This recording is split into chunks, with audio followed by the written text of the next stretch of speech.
Ai, ai. Vamos começar a fazer um exercício aqui para sexta-feira, tá? Brincadeira, tá, gente? Esse é no amor, hoje é no amor. Esse é o campinho de ontem. Alisson, Ibanhas, Marquinhos, Magalhães, Douglas Santos, Casimiro, Guimarães, Paquetá, Rafinha, Vini e Igor Thiago.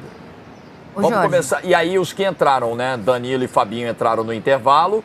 Luiz Henrique e Cunha entraram ali aos 15 do segundo tempo e no finalzinho entrou Danilo Santos. A nossa base do que a gente gostaria que fosse do que a gente imagina que ele vai fazer.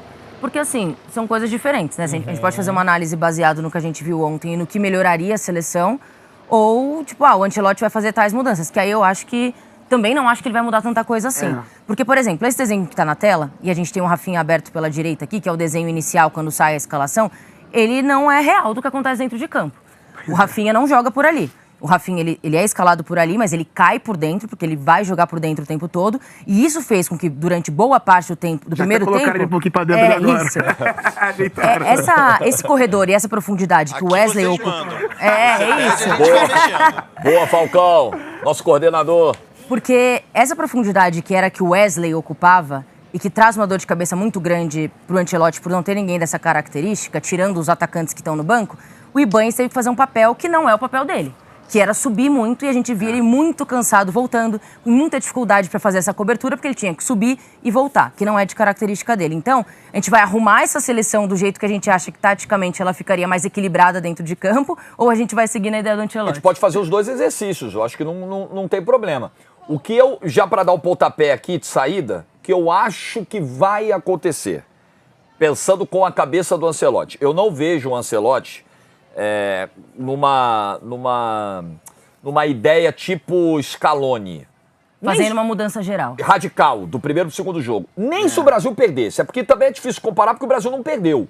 Mas nem se o Brasil perdesse, eu imaginaria o Ancelotti mexendo tanto no time quanto o Scaloni fez em 22. Eu acho que ele vai mexer na lateral direita, porque de fato não rolou com o Ibanhas, e vai colocar o Danilo ali. O Danilo entrou até bem ontem no jogo, para ser absolutamente justo.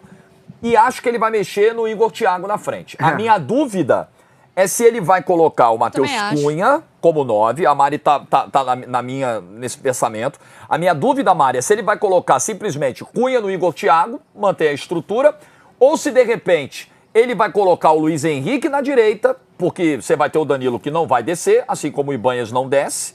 Você vai botar o Luiz Henrique aqui e o Rafinha meio que fazendo uma dupla de ataque com o Vini. Mas eu acho que vai parar por aí, viu?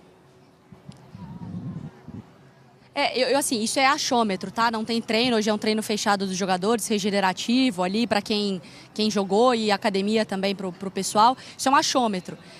Pela lógica, ele testou o Luiz Henrique amistoso começando como titular pela direita, não rolou. Ele depois mexeu no ataque várias vezes, tirando o Cunha, indo com o Igor Thiago. Eu acho que ele vai começar o jogo contra o Haiti com o time que era o ideal dele no início. Pelo menos ali no setor ofensivo, com Rafinha de um lado, Vinícius do outro e Cunha como o camisa 9.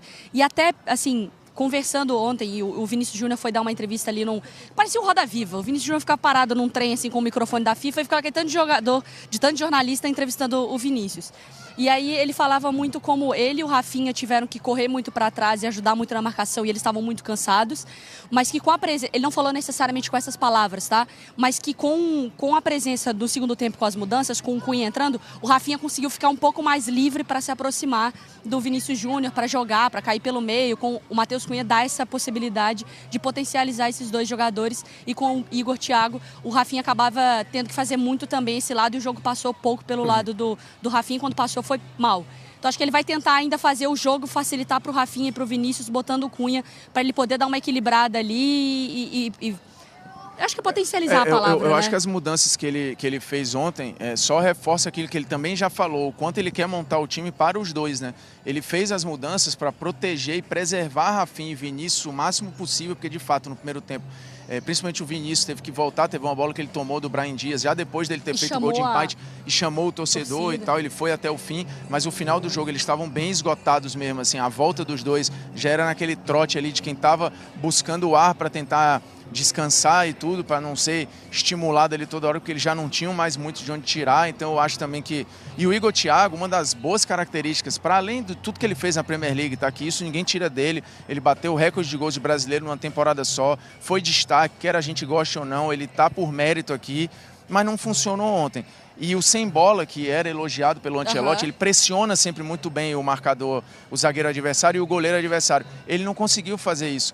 Me chamou muita atenção, não só do Igor Thiago, tá? Acho que a coisa que mais deve ter irritado o Ancelotti, porque ele disse na coletiva que estava antes do jogo, treinando muito pressão na bola, retomar a bola o mais rápido possível. O Brasil não conseguiu fazer isso. Cara, o Brahim Dias, o Hakimi desfilavam do lado direito. E o Boadi por dentro, com 3, 4, 5 segundos para pegar a bola, pensar, girar o corpo, achar um passe, limpar a jogada. Enquanto isso, a gente era no cangote o tempo inteiro. Assim, os jogadores do Brasil não respiravam. O Paquetá foi mal, mas o Marrocos não deixou ele jogar. Bruno Guimarães demorou a entrar no jogo. Casemiro foi mal, mas também porque o Marrocos não deixou. Então, tem o nosso demérito, mas tem muito o mérito dos caras de não dar espaço para nós. Enquanto isso, a gente dando muita liberdade para eles. Eu acho que a pressão na bola foi a coisa que mais deve ter incomodado o Ancelotti, porque o Marrocos jogou muito confortável. Primeiro tempo foi assim, um amasso que eu há muito tempo não vi o Brasil sofrer em Copa do Mundo. Talvez no primeiro tempo lá contra a Bélgica e o primeiro tempo contra a Alemanha. Ô Jorge, eu como defensor de todos os 9, preciso defender o Igor Thiago, porque assim, é um jogador que se o Rafinha não for bem, o Paquetá não for bem e o Vini não for bem, ele não vai funcionar sozinho. Mas, quando a bola cai no pé do 9 ou quando vem uma chance, ele tem que guardar. Isso aí, sendo... Ele errou o cabeceio. Ele realmente, ele falhou exatamente nessa bola que ele teve. As últimas 4 que chegaram para ele desperdiçou. As 2 de ontem e 2 contra o Egito. Eu acho que assim, o estilo de jogo do Brasil, por Igor Thiago, ele vai ter muita dificuldade. Talvez a gente tenha um 9 mais móvel, igual a gente quer o Endrick, que pô, é móvel, cai pelo lado, vai facilitar pro cara. O Igor Thiago, ele precisa muito desse jogo ali do Rafinha, do Paquetá. Então, se esses caras não forem... E assim, o Rafinha não tá bem em momento nenhum, assim, vai dificultar pra ele, cara. Ontem o Brasil, eu volto a dizer, taticamente, a gente olha pro campinho ali, a gente não sabe como que vai. Vai botar o Matheus Cunha, ele vai jogar de quê? De 9? Pela lateral, pela direita, pela esquerda?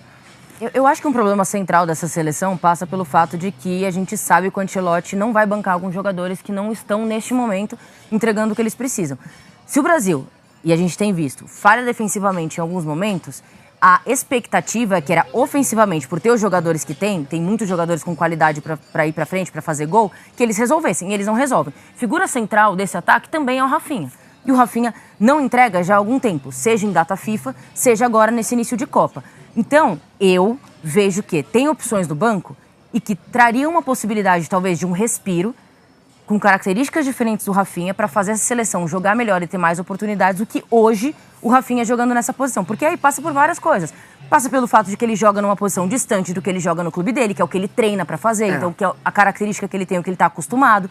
Então, óbvio que a crítica vai em cima do Rafinha porque ele não tem entregado, mas também ele não está jogando onde é o seu ambiente de mais conforto. E não vai, porque o Vinícius Júnior joga por lá. No segundo tempo contra o Egito, onde a gente viu o Rafinha? Pela esquerda. E ele conseguiu gerar oportunidades para o Brasil. Mas dentro dessa dinâmica que o Ancelotti construiu, que não tem espaço para ele por ali, eu acho que o Brasil tem opções melhores, inclusive para conseguir resolver esse problema da profundidade do campo pelo lado direito.